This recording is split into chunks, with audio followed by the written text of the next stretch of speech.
Hello दोस्तों, ASC blog में आपका स्वागत है। हम आज हमारे इस ब्लॉग के माध्यम से आपको माउंट आबू की तरफ जाते हुए पिंडवारा रोड के ऊपर जो विचेश्वर महादेव मंदिर है उसकी पूरी जानकारी देंगे। हम इस मंदिर में दर्शन के लिए आए थे बच्चों के बच्चों का टूर लेके। तो ये हमारे चैनल का पहला ब्लॉग है। तो इस ब्लॉग के माध्यम से मैं आपको इस मंदिर की जो भी जानकारी हमें वहाँ से उपलब्ध हुई वो हम इसमें आपको दिखाएंगे। जैसे हमने मंदिर के अंदर प्रवेश करा तो बहुत सारा खुला परिसर है जिस मंदिर के अंदर, फिर छोटी बड़ी बहुत सारी सराहें बनी हुई है। फिर आगे की तरफ हम जाते हैं तो देखो बहुत बड़े बड़े पहाड़ हैं जिनमें बहुत सुंदर प्राकृतिक नज़ारा देखने को मिलता है। फिर हम सीढ़ियों के माध्यम से थोड़ा ऊपर बढ़ते हैं तो अंदर की ओर जैसे ही गेट से प्रवेश करते हैं तो यहाँ पे इस मंदिर का पूरा इतिहास लिखा हुआ है, कैसे मंदिर का निर्माण हुआ और क्यों हुआ और किसके लिए प्रसिद्ध है, जो कि आपको आगे यह मंदिर के पुजारी है उनके माध्यम से सुनने को मिलेगा। फिर हम सीढ़ियों के माध्यम से ऊपर की ओर चढ़े। जैसे कि आप देख रहे हैं यहाँ पे आराम से अच्छी सीढ़ियाँ हैं, ज़्यादा ऊपर भी नहीं आ रहा, सीढ़ी चढ़ के मंदिर के अंदर प्रवेश कर सकते हैं। अब हम आगे मंदिर की ओर बढ़ रहे हैं। सामने की ओर हमारे जो कोचिंग के बच्चे हैं वो भी आगे धीरे धीरे बढ़ रहे हैं। ये इनके जो भी महाराज जी रहते हैं उनका स्थान ये अपने बालाजी का मंदिर है प्रवेश द्वार के ऊपर। फिर हम जैसे ही जो मंदिर का मुख्य द्वार है फिर हम लेफ्ट साइड में अंदर की ओर जाते थे। यहाँ पे एक महाराज रहते थे, वो तपस्या करते हैं तो अंदर उनकी ड्रोनी वोनी तपस्या का पूरा बना हुआ है और ये यहाँ अंदर मंदिर है जहाँ वे हमको लेके जाएंगे। ये देखिए अंदर की ओर जैसे जा रहे हैं यहाँ पे बाबा जी की जो तपस्या स्थली है वो ये स्थली आपको दिखाई देगी। अभी तो महाराज जी आए नहीं।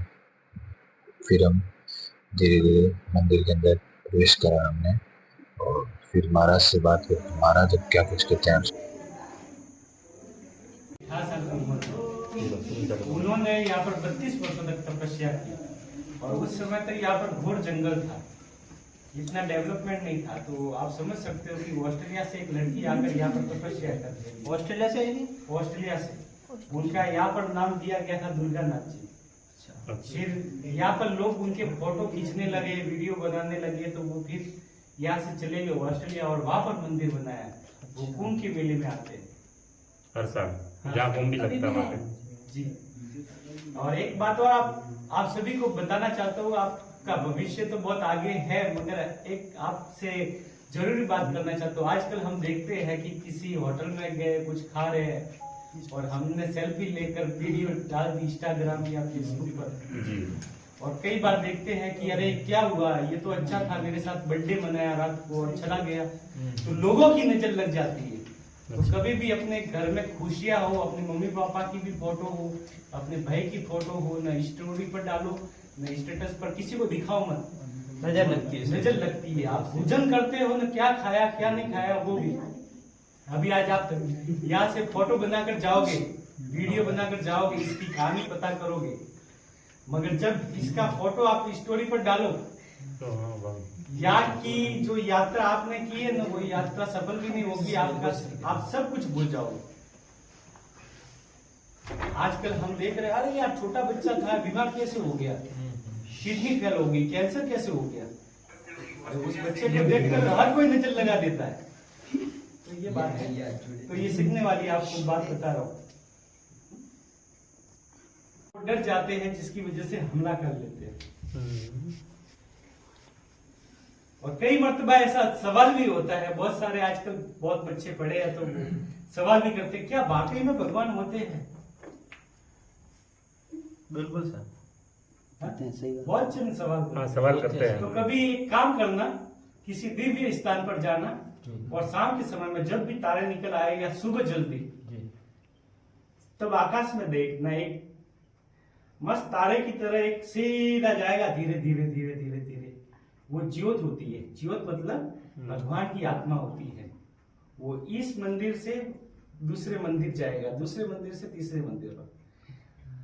अगर आप देख सकते हो कि एरोप्लेन का होता है तो वो तो टिमटिमाता है, और तारा भी होता है तो बहुत स्पीड से जाता है, मगर जो किसी देवता की अगर ज्योत निकलती है, आत्मा निकलती है, वो बहुत धीरे शांत गति से निकलती है। और हकीकत में आप बोलते हो कि भैया हिंदू धर्म कैसे सुरक्षित है, किस वजह से हो रहा है। 800 साल मुगलों ने राज किया, ब्रिटिश ने राज किया 300 वर्षों तक। जिसको भी देखते थे, अगर महिला को देख लिया तो उठा लेते थे, बच्ची हो या कुछ भी, और लोगों को मार देते थे, हिंदुओं को तड़पा कर। मगर हम किन लोगों की वजह से सुरक्षित है? ऐसे लाखों साधु है जो तपस्या कर रहे हैं, जो अलोप है, दिखाई नहीं देते। हम कई मर्तबा देखते हैं बस स्टॉप पर बाबा दिख रहा है मगर पागल हुआ है, मैले कपड़े पहने हुए। वो सब कुछ जानता है, वो सब कुछ भक्ति करता है, उसके पास एक उनकी 800 वर्षों तक उम्र रहती है साधुओं की। उनकी वजह से आज हम सुरक्षित हैं। उनके पास इतनी दिव्य शक्तियां रहती है, शायद किसी के पास नहीं होती, और इनकी वजह से ही आज हम सुरक्षित हैं।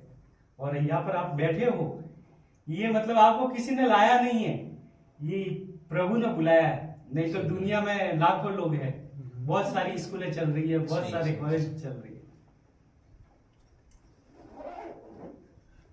अभी आप आए तो आपको टीका लगाया, अब लगाएंगे, अभी जाओगे तब लगाना। क्यों टीका लगाते हो? कि सबसे पहले इस राम को नमन है जो यहां तक आया है, दूसरा इनको प्रणाम है। आपके अंदर की शक्ति इनसे मिलती है और इनकी शक्ति और ग्रोथ होती है।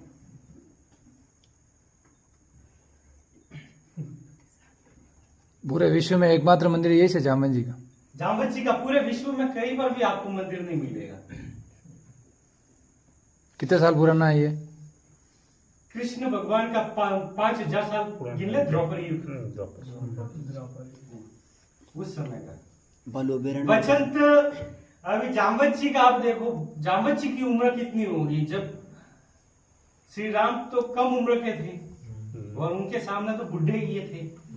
और उस समय श्री राम ने इनको बोला था, जब रावण का युद्ध खत्म हुआ तब ये बोले कि मेरे को तो और लड़ना है, अब किससे लड़ोगे भैया?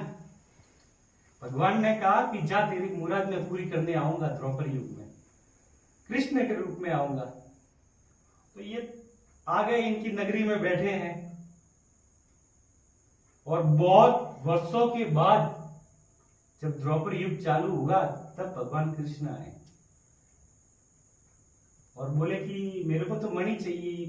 जामवती बाल खेल रही होगी, उसके गले में मणि, तो मेरे को तो मणि चाहिए। कृष्ण भगवान ने फिर जामवत जी से मिलना चाहा तो उनसे बोला कि मेरे को मणि चाहिए। तो जामवत जी ने बोला कि एक शर्त पर दूंगा। उस समय भूल गए कि मेरे को भगवान श्री राम ने ये वचन दिया था। तो ठीक है, आपको मणि मिल जाएगी, मगर मेरे साथ युद्ध करना पड़ेगा। युद्ध चला 28 दिनों तक। जामवत जी ने हार मान ली। आप हो दिव्य पुरुष, बताओ कौन हो? तो फिर उन्होंने अपना असली रूप बताया कि मैं भगवान श्री राम ही हूं, जो तेरे को वचन दिया था और आज मैं पूरी करने के लिए तेरे आया हूं। तो कि प्रभु एक ही शर्त पर मैं आपको दूंगा, आपको मेरी पुत्री से विवाह करना होगा। तो ठीक है, ये तैयार हो गया। अब शादी करवाने के लिए बुलाए किसको? तो भोलेनाथ को बुलाए ब्राह्मण रूप में। तो भोलेनाथ आए। भोलेनाथ फिर यही पर जहां पर भी प्रकट होते थे वहां पर वो अपनी निशानी मतलब लिंग के रूप में स्थापित हो जाते थे। और यहाँ पर पूर्णिमा और अमावस्या के दिन परिक्रमा लगाते हैं लोग, आबू परिक्रमा करते हैं। ऐसे बोलते हैं कि मनुष्य जन्म नहीं होता है। अभी आप में से बहुत सारे ऐसे चेहरे होंगे जिनका पुनः जन्म हुआ है। कभी किसी को पानी से डर लग रहा होगा, किसी को ऊंचाई से डर लगता है, किसी को सांप से डर लगता है, किसी को बिच्छू से डर लगता है, उनका पुनर्जन्म होता है। मनुष्य जन्म 400 वर्षों तक है। हम सोचते हैं कि 80 साल के हो जाएंगे फिर चले जाएंगे। तो हमको इस धरती पर भेजा है मानव रूप में। हम सुन सकते हैं, बोल सकते हैं, देख सकते हैं, तो ये भी एक कुदरत का करिश्मा है। तो इसमें हो सके जितना समय भगवान के लिए, तो दिन में 24 घंटे है तो सिर्फ 5 मिनट भी दे सकते हो। 4 मिनट, 4.5 मिनट में तो हनुमान चालीसा आप बोल सकते हो। जीवन में कठिनाई तो आएगी क्योंकि मनुष्य रूप है। भगवान हम क्यों देखते हैं, रामायण देखते हैं, गीता देखते हैं। चलो भगवान श्री कृष्ण थे, उनके सामने उनके पुत्र लड़ कर मर गए, क्या वो रोक नहीं सकते थे? मगर उनको भी अपनी करनी का फल भुगतना पड़ा था, श्राप दिया था उनको जी। तो वो तो होता ही है, अपने को भी भुगतना है, मालूम नहीं आज भुगत लो। भगवान की भक्ति में लीन हो जाओ तो आगे कष्ट नहीं आएंगे, नहीं तो कष्ट तो बहुत आने वाले। ये रास्ता दिखा देंगे भैया ये होने वाला है। रियली मैं इतने वर्षों से पूजा करता हूं तो मेरे को मालूम हो जाता है। मैं आपको सिंपल सा उदाहरण देता हूँ, सभी हम उम्र के हैं, तो कभी ऐसा इच्छा करता हूँ कि आज घर पे जाकर मैं बोलूंगा कि ये खाना है, वो शाम को तैयार हो जाता है। कई बार आरती होती है तो भगवान के रूप हो जाते हैं मेरे को शिवलिंग में। कल शाम को एक बैंक मैनेजर था यहाँ के, मैंने उनकी पूजा करवाई, वो जल चढ़ा रहे हैं, मैं मंत्र बोल रहा हूं तो मेरे को शिवलिंग के ऊपर ओम नजर आए। आप भी ज्यादा नहीं, मैं बोलता हूं हनुमान चालीसा का दिन में 3 बार पाठ करो, लगभग 3 महीने गुजर जाने दो, 100 दिन पूरे हो जाने दो, फिर आपको ऐसे आभास हो जाएगा कि मेरे साथ क्या होने वाला है। पेपर कौन सा कैसा जाएगा, तो उसकी तैयारी में आप आज से लग जाओगे। ये रियलिटी है। पंडित जी ब्रह्म मुहूर्त का क्या है? 1-2 बार ऐसा सुनाई में दिया, अभी घंटी वंटी बजने लगी, ऐसा कुछ हुआ था क्या यहाँ पे मंदिर में? बहुत सारे होते हैं। हाँ, वहां से बोला था जाकर से कि भाई एक बार श्रावण में। मैं आपको क्या बोलता हूँ, कई बार ऐसे आते हैं, बहुत सारे ऐसे लोग आते हैं, दर्शन करते हैं, गायब हो जाते हैं। दर्शन आ गए, दर्शन करते हैं, हम सोचते हैं यार किधर गया, अभी हमको क्या मालूम, हो सकता है आत्मा का रूप हो। बहुत बार होता है। यहाँ पर आरती चलती है, नीचे जितने भी कुत्ते हैं सब आरतियां गाते हैं। यहाँ पर हो गणपति जी की आरती हो, अभी भी हम आए तो वो अलग ही आवाज निकालते थे। हाँ वो आवाज निकालते हैं। हाँ। वो आरती के समय में निकालते हैं। तभी आए, जैसे हम नए हैं उनके लिए, तो उन्होंने अलग ही आवाज निकाली। तो वो उनको क्या होता है, उनको कई बार भूत भी दिखता है तो वो ऐसी आवाज निकालते हैं। घर के बाद देखते हैं, घर के बाहर ऐसा होता है, रात को वो बोलते हैं, उनको कुछ आत्मा दिखनी देती है। कई बार हम आते हैं तो हमारे से पहले पूजा हो जाती है यहाँ पर, तो कोई तो करता होगा। मैं तो ताला देकर जाता हूँ, और आता हूँ तो ताला भी ऐसे ही दिखाई देता है। तो ये सब दिव्य है।